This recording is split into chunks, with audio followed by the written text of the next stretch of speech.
welcome to my little podcast for the love of health and healing with Dr. Rachael Clark.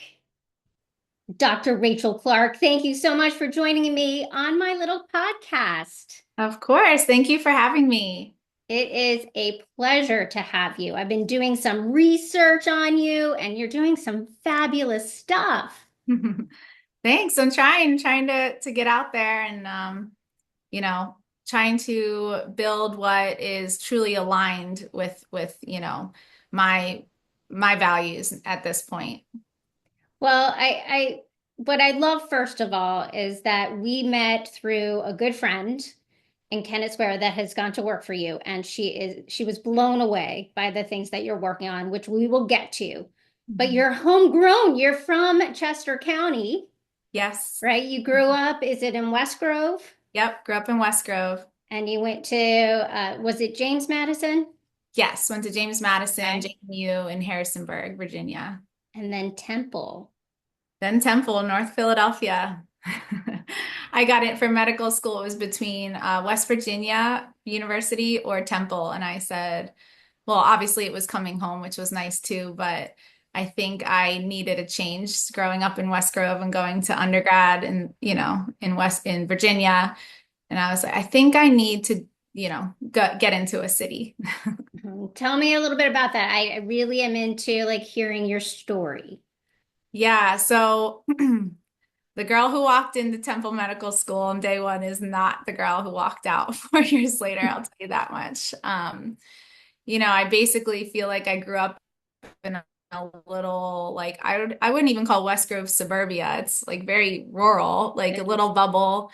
James Madison was such a bubble, and then it was like, hello, real world. So yeah, so North Philadelphia and going to school at Temple was in medical school at Temple was amazing. I saw, pretty much everything as far as medicine goes. I had the best teachers. Just like I say, I learned like humanity. I learned, how to talk to people and how to, relate to people and what people, suffer from that I just was completely sheltered from. And it was just amazing. It was really life altering, really. I'm sure it was. Did you always know you wanted to be a doctor? Yes, for some reason it's one of those You things I can't always know. The doctors always know. tell. Yeah, neither of my parents were doctors. Okay. So I didn't get it from them. I was lucky enough to be selected to do a program called Allied Health senior year of high school. Okay. So it was like two students from each surrounding high school. We got to leave school after about I think around noon every day, and do this allied health class, which was led by a nurse. And like 3 days, I think we're in the classroom learning, basic anatomy, physiology, some medical terminology. And then two to 3 days, I can't remember which was which, but we got to shadow doctors, pharmacists in the hospital and offices, and it was amazing. And half of the class was like, oh, this is not for me, and was able to at least know going into undergrad. And then for me, everything just lit me up. And so I'd run to, my sports practice and tell all my friends what I saw that day. And so it really solidified it for me. But yeah, even before then, I was for some reason like the person at parties in high school, like going around checking pulses on people who were passed out, like who drank too much. And like no one ever told me how to check a pulse. It's like that was just like this instinct inside. So Funny. When someone had a sore, you were like palpating and yeah. It's just, I think we all have that healer, like physician in us. It doesn't matter if you go to medical school. so then okay, so after Temple, catch me up. So then you studied family medicine. Yes, I did my Okay. residency in Delaware County, Crozier Okay. Keystone, family medicine residency program, and that was great. That was 3 years long.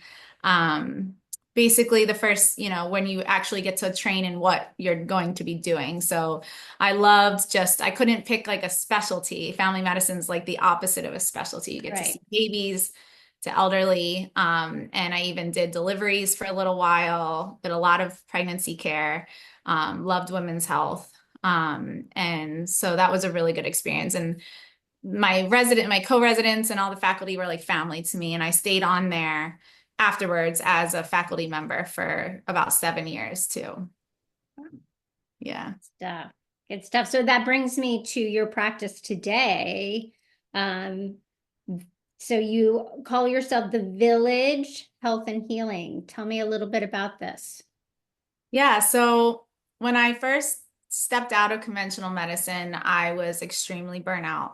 And I pretty much had to slowly revive myself. And it wasn't using conventional medicine at all. Okay. It was quite the opposite. It was pausing, slowing down, writing, taking naps, and then slowly started to learn more about, like supplements and other healing modalities and functional medicine. And I realized along the way, oh, this is how I can practice medicine. I had to learn it, with myself first, but then I was like, this is how I want to practice. I want to take time. I want to dig deeper. I want to be able to find root causes of medical conditions because especially after COVID, um, can't tell you how many times this was when I was so after Crozier, my last job was at Temple for about 2 years. And I would see young residents, that work at Temple and not even just residents, like pretty much all ages and stages of life, having these new medical concerns pop up. I think COVID basically exacerbates or brings out a lot of things. Right. And asking me, like, what is going on? Like, what is causing this? They'd bounce from specialist to specialist. And I'd be like, I know you're not making this up. I believe you. I can see that you're losing your hair. I can see this. I can see that. And it was so frustrating not to have answers. Um, so combination of everything, Village Health and Healing came into bloom, able to do root cause medicine in a natural way, like what's going on in your body? Why is your body reacting to this? Like, what is the root cause of, for example, diabetes? Or what's the root cause of your high blood pressure? What's the root cause of your hair loss? Not doing these band-aid approaches.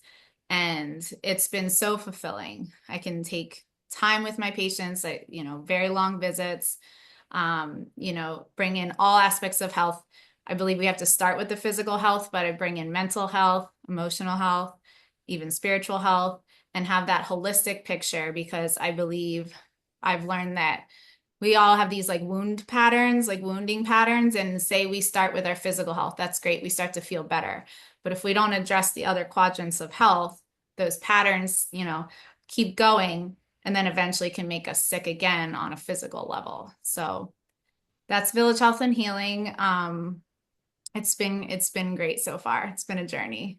I was going to say, it sounds like it's been a journey. Like you just didn't, get there, right? Like it took some time. You mentioned burnout. You mentioned that you went through burnout, and I know this is a topic that you're really diving into. Yes. Share with us a little bit more. Yeah. So I knew I was burnt out. I probably said the word a million times when I was still working full time. And that's like how, I mean, you're working as a doctor absurd hours, right? Yeah, It's I was, like yeah, it you're was, sleeping. I mean, Like, I was sleep. I mean, I yeah. had time to sleep, but that's pretty Okay. much the only thing I was doing for myself. Okay. So I, had two young kids. I was commuting an hour into North Philadelphia. I was working full time, always behind on everything. Felt like I was failing as a physician, felt like I was failing as a mother, failing as a wife. And it was like not even in my mind that I was truly failing myself because self-care was, not even on the radar. It was basically reaching to, out to everybody around me and not taking any time to be like, what do you need? Like, what do I need to even be able to serve others? Mhm. Um, so I took a few burnout courses, and it just basically what those truly helped me with was the mindset of like, I'm just in this hustle culture. It's not our fault. It's how we were raised, born and bred, just got sucked right in. And I felt like it was the only option. Like I had so many people say to me, well, you can't quit. You can't quit your job. And I'd say, why? And they were like, you're a doctor. You can't quit. Like, what does that mean? What Yeah. does that mean? So honestly, even to just quit my job, I felt like I had to go against a lot of grain. So I did take time off without working for a little while. I basically slept. I napped in the afternoons. I wrote. I think my husband thought something was seriously wrong with me because I just sit at the table and write for hours. But it's what I needed to like revive my soul, like to revive me and to really start to live again.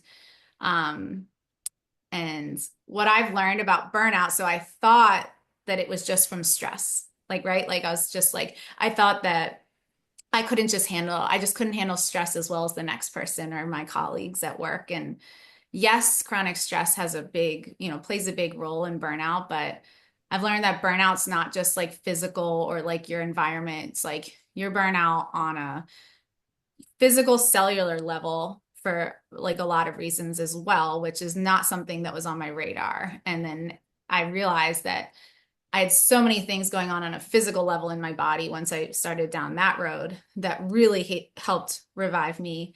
And burnout is physical, mental, emotional, and spiritual. Like so many people, especially women, especially mothers, are burnout on a soul level, just Right. from what are we doing for ourselves, you know? Right. Yeah.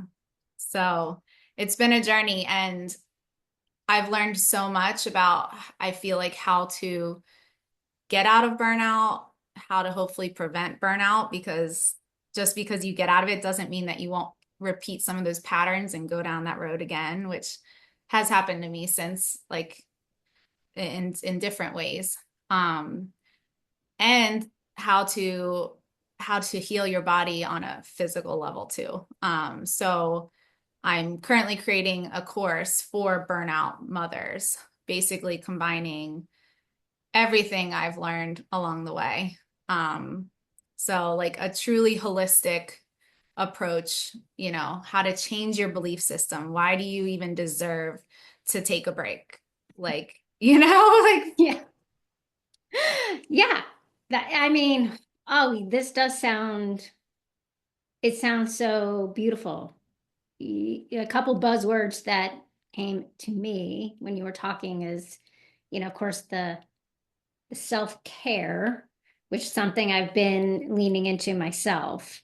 Like how do I not feeling guilty about doing things for me? yeah. Uh, letting go, letting go of the job that I thought I had to have to be successful. Uh, yeah, so you're talking to my soul. I've been there. Yep. I know. So I you're going to know. give us the steps of awareness. Yes. Okay.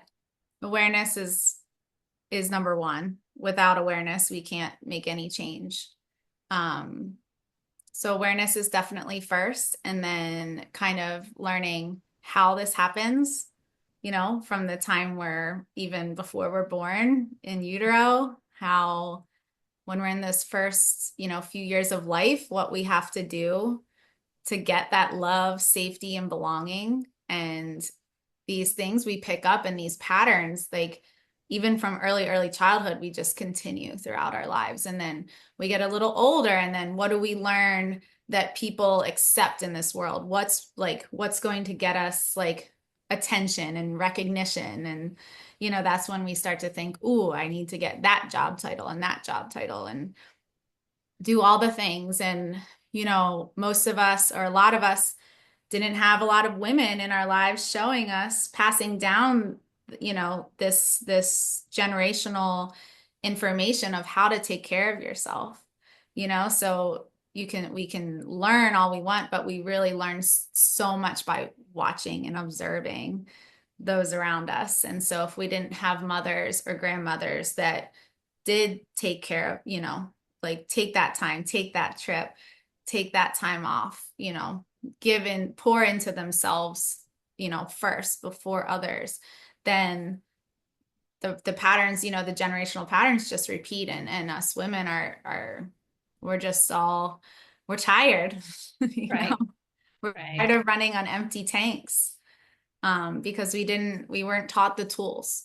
So a yeah, lot of it is like learning these tools of like, you know, deprogramming, right. which is possible. We know all the neuroscience, we know neuroplasticity, we can deprogram and reprogram how to, not to reach out to everyone else before ourselves, and all the things, and how, like, what is nourishment to us? Hmm. It's not going to be what's nourishment to the next person. And, social media is so tricky, right? Because you just see people like, this is what worked for me, like, this is great. And so you just try all the things. But a lot of what I teach is how can you start to go inward and get more information from yourself, instead of everyone around you as well. Well, sign me up and let's sign everybody else up for this because it sounds powerful, beautiful, healing. To be kind to yourself is such a gift, Mhm. right? And yeah, we need to learn how to do it. Mhm. We really do as women. So that's beautiful. So, where are you in this program? How do people hear you talk about this? And where are you with that? Yeah, so I'm in the process of recording all the modules. It's Okay. going to be we're thinking within the next 2 to 3 months launching. Okay. So it'll be a 3 month program. Sorry, it was going to be 3 months. It's 8 weeks. It's an 8 week program. Okay. And it is going to include pre-recorded modules from me. So it'll be about an hour plus of pre-recorded content per week that'll be time released. And then it will have live coaching, life health coaching with Kara. And then there will be a community. So it will be a live community. Everyone in the course at that time will be able to, communicate with each other and be in the group calls. There's live coaching, not coaching, live office hours with me every Friday. So once a week, there'll be live sessions as a group with me. And there will be lots of resources given every week, not lots of, but some homework assignments kind of weekly as we move along. And so I'm really excited. I have been thinking about this for a long time. So seeing it come into fruition is exciting. So we will be advertising a lot on social media, on our Instagram, Facebook. We will also be doing some local groups, with some of the content, like live workshops. So that's pretty much how we'll be getting the word out there. Great. And I'll be providing links to all of your websites so folks that are listening in can look that up and look you up and learn more about burnout. And I love Martin Luther King's quote that says, "Only in the darkness can you see the stars." Yes. Right? And I think maybe you're one of our stars, right? Showing us the light, showing us the path to that loving ourselves more. I So hope that's pretty powerful. Kudos to you, Dr. Rachael Clark. thank you. Thank you. So nice to meet you, to have you on. I love your website. The whole concept of a village for health and healing, being supportive, and the type of physician that is almost feels like a friend. Like you have that kind of energy where it's like, the trust just comes out of you. And I think that is so needed as well. So I really am appreciative that you are on this journey to connect with, people in our community, to be a beacon of light for us and a physician, a holistic, functional doctor that we can trust. Thank you. Good Thank you. stuff. I can't wait to hear more. There will be more. Stay tuned. Beautiful. Well, thank you Yeah. so much for joining me today. And we'll provide links for all my friends. And I hope that we can have you back maybe next year. We can, see what's new. I'd love that. There will be All lots right. of new stuff next year. Very cool. Well, thank you so much, Rachel. Pleasure. Of course. Thanks, Tasha.